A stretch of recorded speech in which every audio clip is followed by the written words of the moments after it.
صفحہ نمبر 560. امام ابو حنیفہ کو اللہ نے صاحب کشف بنایا تھا. وہ جب کسی کو وضو کرتے ہوئے دیکھتے تو اس شخص کے اعمال مطلب گناہ بھی دیکھ لیتے، حتیٰ کہ یہ بھی پتہ چل جاتا کہ گناہ کبیرہ کیا ہے یا گناہ صغیرہ، اور پھر لوگوں کو بتایا کرتے تھے تم یہ گناہ نہ کیا کرو، یا تم گناہ کیا ہے توبہ کر لو.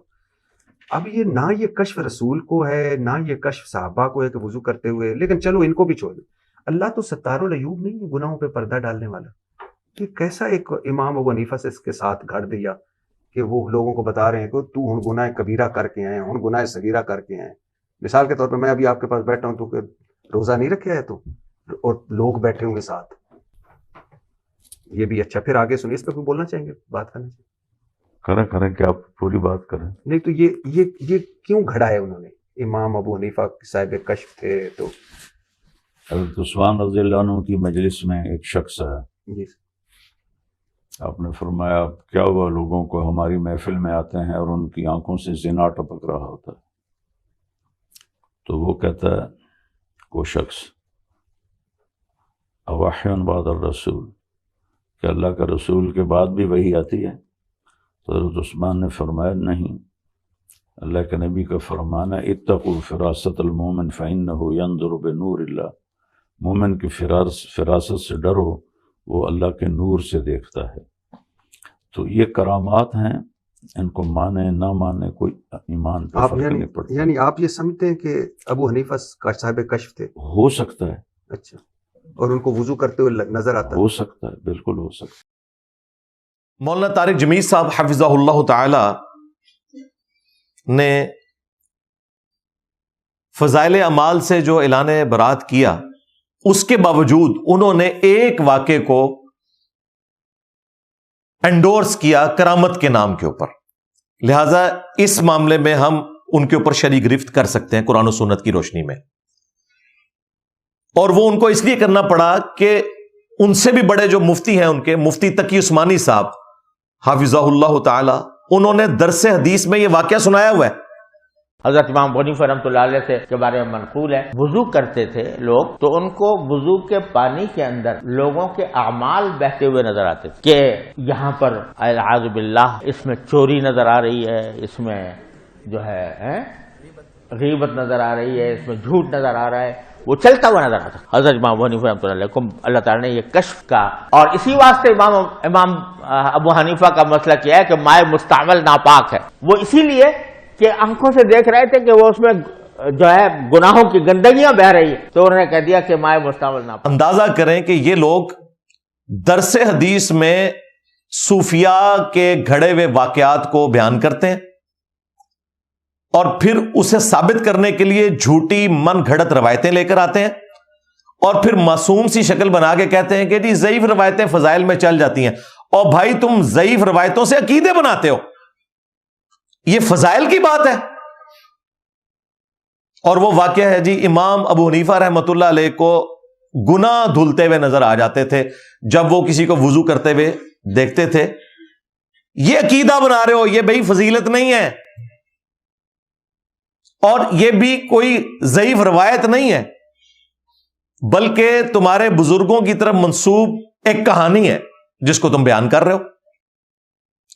اور پھر اس کہانی کو ثابت کرنے کے لیے جب بھٹی صاحب نے ان سے پوچھا کہ بھائی آپ یہ کیا کر رہے ہیں، ایسے ہو سکتا ہے، یہ تو نبی کا خاصہ ہے کہ ان کے پاس وہی آتی ہے، تو انہوں نے جواب میں ایک ضعیف ترین روایت پیش کی. اتقوا فراست المؤمن، مؤمن کی فراست سے ڈرو، فَإِنَّهُ يَنظُرُ بِنُورِ اللَّهِ، بے شک وہ اللہ کے نور سے دیکھتا ہے. انہوں نے تو حوالہ نہیں دیا، یہ جامع ترمذی میں ہے، اور اس میں عطیہ العوفی ضعیف ترین راوی ہے، ضعیف بھی ہے، مدلس بھی ہے، اور عن سے بھی روایت کر رہا ہے. کئی سکم ہے اس روایت کے اندر.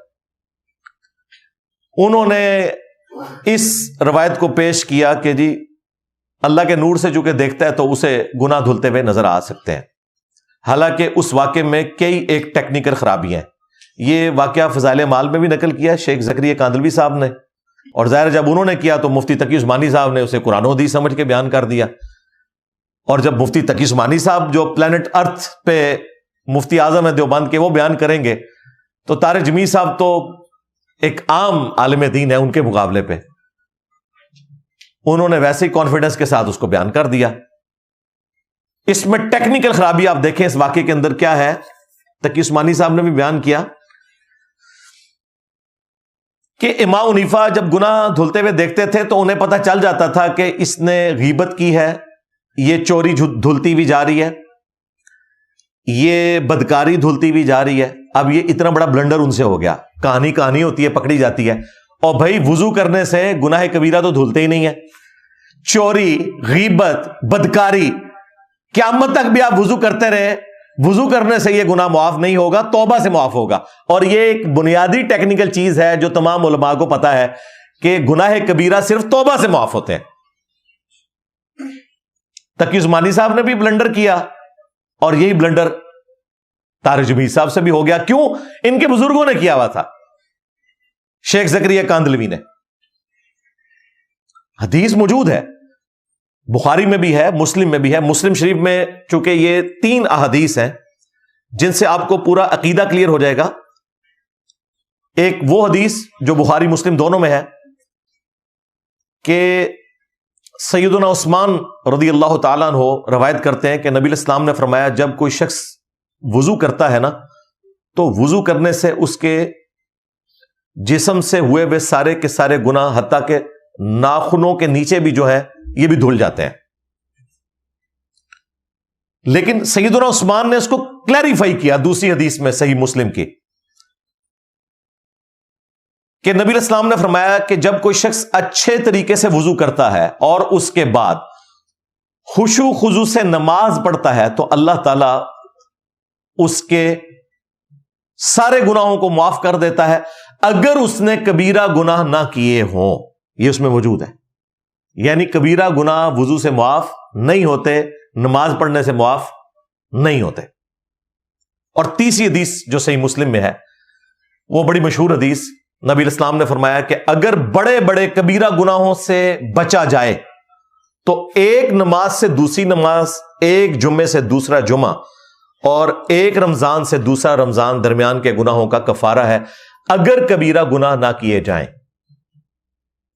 تو یہ بالکل مقدمہ کلیئر تھا۔ امام حنیفہ رحمۃ اللہ علیہ کو کوئی گناہ دھلتے ہوئے نظر نہیں آتے تھے۔ چور اپنی لنگوٹی چھوڑ جاتا ہے، جو واقعہ بیان کیا اس میں تو بدکاری بھی دھل رہی ہے، چوری بھی دھل رہی ہے، چغلی بھی دھل رہی ہے، کبیرہ گناہ بھی دھل رہے ہیں۔ یہ ہے ہی فراڈ تھا، جھوٹ تھا۔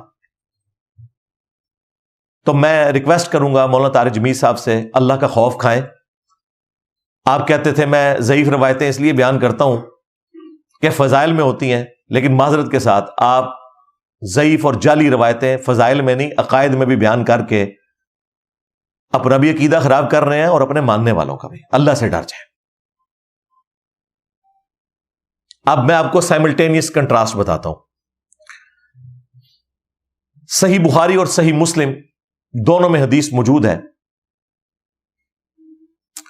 نبی صلی اللہ علیہ وآلہ وسلم نے فرمایا قیامت کے دن اللہ تعالیٰ ایک گنہگار شخص کو اپنے قریب کرے گا اور اسے پردے میں کر لے گا جیسا کہ اس کی شان کے لائق ہے باقی مخلوقات سے، اور اللہ تعالیٰ پھر اس سے سرگوشی فرمائے گا کہ تو نے دنیا میں فلاں گناہ کیا، وہ کہے گا یا اللہ کیا، فلاں کیا، فلاں کیا۔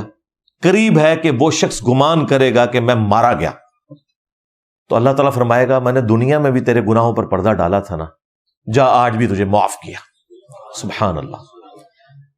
بخاری اور مسلم میں یہ دین بتایا جا رہا ہے کہ اللہ تعالیٰ ستار العیوب ہے، اور فضائل اعمال شریف اور تقی عثمانی شریف اور طارق جمیل شریف، ظاہر ہے ہم تو پھر احترام سے ہی نام لیں گے، یہ ہمیں بتا رہے ہیں کہ جی گناہ دھلتے ہوئے امام حنیفہ کو نظر آ جاتے تھے۔ اللہ سے ڈر جاؤ۔ بخاری اور مسلم دونوں میں حدیث ہے، اللہ کے محبوب صلی اللہ علیہ وآلہ وسلم نے اپنے بارے میں فرمایا، حالانکہ ان کو وحی کی تائید حاصل تھی لیکن 100% نہیں، جب اللہ چاہتا تھا دکھا دیتا تھا، جب نہیں چاہتا تھا نہیں دکھاتا تھا۔ آپ علیہ السلام نے فرمایا کہ بعض اوقات تم میرے پاس مقدمہ لے کر آتے ہو اور تم میں سے کوئی چرب زبان ہوتا ہے، وہ اپنی زبان کی تیزی کی وجہ سے ایسی لچھے دار گفتگو کرتا ہے کہ میں اس کے حق میں فیصلہ کر دیتا ہوں، تو میں شواہد کی بنیاد پہ فیصلہ کرتا ہوں۔ اگر تم ناحق تھے اور چرب زبانی کی وجہ سے تمہارے حق میں نے بھی فیصلہ کر دیا، تب بھی تم میرے پاس سے آگ کا ٹکڑا لے کر جا رہے ہو۔ اگرچہ اللہ کے نبی نے تمہارے حق میں فیصلہ کیا ہے، لیکن وہ آگ کا ٹکڑا ہے، کیونکہ تم نے چرب زبانی سے یہ فیصلہ کروایا۔ الا یہ کہ اللہ تعالیٰ اپنے نبی کو بتا دے، اگر نبی اسلام کو اللہ تعالیٰ وحی کے ذریعے نہ بتائے تو آپ شواہد کے اوپر ہی فیصلہ کرتے تھے۔ اس کے بعد گنجائش رہ جاتی ہے۔ پھر وہ مشہور حدیث جو بخاری اور مسلم دونوں میں ہے، مدعم نامی ایک غلام تھا نبی صلی اللہ علیہ وآلہ وسلم کا، غزوہ خیبر کے موقع پر اسے ایک نامعلوم تیر لگا اور وہ شہید ہو گیا، اور صحابہ نے کہا کہ اسے شہادت مبارک ہو۔ نبی الاسلام کا غلام تھا، آپ کو وضو کرواتا تھا، آپ کی سواری کا کجاوا کستا تھا۔ ہم بھی ہوتے تو ہم بھی یہی کہتے۔ نبی الاسلام نے فرمایا تم کہہ رہے ہو کہ اسے شہادت مبارک، جبکہ اللہ نے مجھے دکھایا ہے کہ اس نے مال غنیمت سے صرف ایک چادر چوری کی تھی جو آگ کی بنا کے اس پہ ڈال دی گئی ہے۔ وَلِعَوْذُ بِاللَّهِ تعالی۔ نبی الاسلام کا بھی اللہ نے لحاظ نہیں کیا۔ ہم تو 1400 سال بعد کہہ رہے ہیں جو کچھ بھی ہے تیرے محبوب کی امت سے ہے، جو محبوب کے ساتھ اٹیچ ہے ان کے اوپر بھی اللہ تعالیٰ نے آگ کی چادر ڈال دی، صرف ایک چادر چوری کرنے کے اوپر۔ صحابہ اکرام گھروں کو دوڑے، اگر کسی کے پاس کوئی ایک رسی کا ٹکڑا بھی تھا نا جو اس نے بے قیمت سمجھتے ہوئے گھر رکھ لیا تھا، وہ بھی جمع کروایا بیت المال میں کہ کہیں یہ آگ کا بن کے ہمارے اوپر مسلط نہ کر دیا جائے۔ صحابہ اکرام جو اس کائنات میں انبیاء کے بعد سب سے افضل ہستیاں ہیں، ان کو تو اپنے ہی ایک ساتھی کی میت کے اوپر آگ کی چادر نظر نہیں آ رہی، تو آپ کیا کہنا چاہ رہے ہیں کہ امام حنیفہ جو ہیں ان کا مرتبہ ان سے زیادہ ہو گیا؟ کہانی ہے، آپ کے بزرگ بھی سناتے رہے، آپ بھی سناتے ہیں۔ اللہ سے ڈر جائیں۔ آج لوگ ہماری بات کیوں سن رہے ہیں؟ لوگ کہتے ہیں انجینئر صاحب جو بھی بات کرتے ہیں قرآن و سنت سے کرتے ہیں، اور آپ اپنے بزرگوں کی سٹوری سنا کے اس کو دین بنا کے پیش کرتے ہیں۔